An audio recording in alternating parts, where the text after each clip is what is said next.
انتخابات نافوينا امريكتنا ثالث لما أرجونا يوصل شيء هبالي ما يمرشح جي حمي حاضر هبالي ما يمرشح جي حمي حاضر وأنا بيشاء هبالي خيرا هبالي ما حمي من سلطوش ثالث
نجم بلاش اشكالي تدا انا بالحين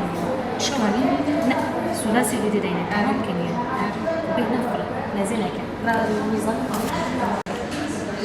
هذه الثلاثي فاطمه عمر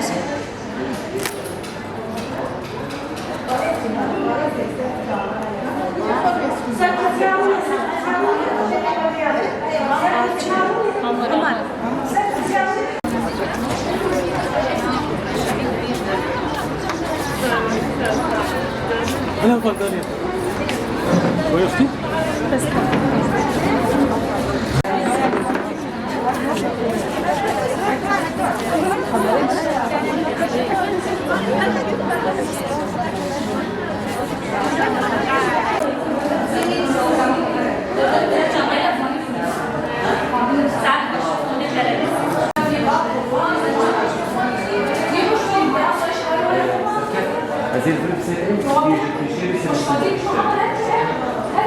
Kamera belki yerim.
صداري بيستشاشة هيك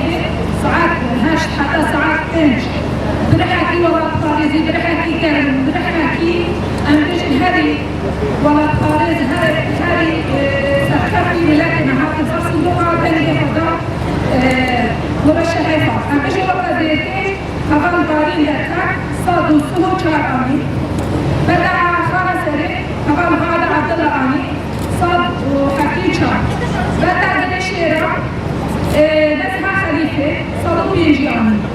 بدأ روباريا نجاح حاجي مراد سهو يكرم بدأ ما عندي لري روجين تمي حكي وحكاني في أمبجل داخياني أم سكفتنش حمي هغالي خوار ليكو خوار شخان ديجي كاري هري قرام بالأسر كفتنش ورد فاضل أمش ما مصطيفا سباس يا حمي ما مصطيفا كيف يبقى لفاي هيت الجوهري أسايش حمي حوالي ناكوري وكارو خبا كريم أمبجل أكتر وجه كارو خبا دي وحتى وطعين وجي حوالي من الصبح حتى وطعين فاسر بيانا حتى نتيجة هذه سرقتي وبقرن وأمن شوا حوالي خويكو إذا كان سرقتني فاضل ومشكلات الخارجي أمبجل دائما سرقتني دبن أمبجل سبعة حمي حوالي نقاش وسرقتني جبوحنا بيان إلى الرأي العام بتاريخ 26 عام 2024 نحن كنساء في شمال وشرق سوريا ثم فتح الانتخابات للرئاسة المشتركة في جميع البلديات في شمال وشرق سوريا باسم كونتراستان ونحن كالنساء في كونتراستان في ناحية الدير توجهنا إلى صناديق الانتخابات في 7 نقاط نقطة في ناحية الدير في كونتراستان ونقطة في عن ديوان روباريا خانة سرير كريشيرا ثم فتح باب الترشيح للشعب للانتخاب لمرشحينهم الذين انتخبوا أنفسهم من الساعة 8 صبحا إلى الساعة 5 ظهرا وبحضور جميع النساء وبجماهير كبيرة وبروح المقاومة وبروح النساء التي قاوموا في مشابهة في جميع أنحاء العالم. فأول مرة نحن النساء في شمال وشرق سوريا وفي جميع أنحاء العالم نحن نتوجه إلى صناديق الانتخابات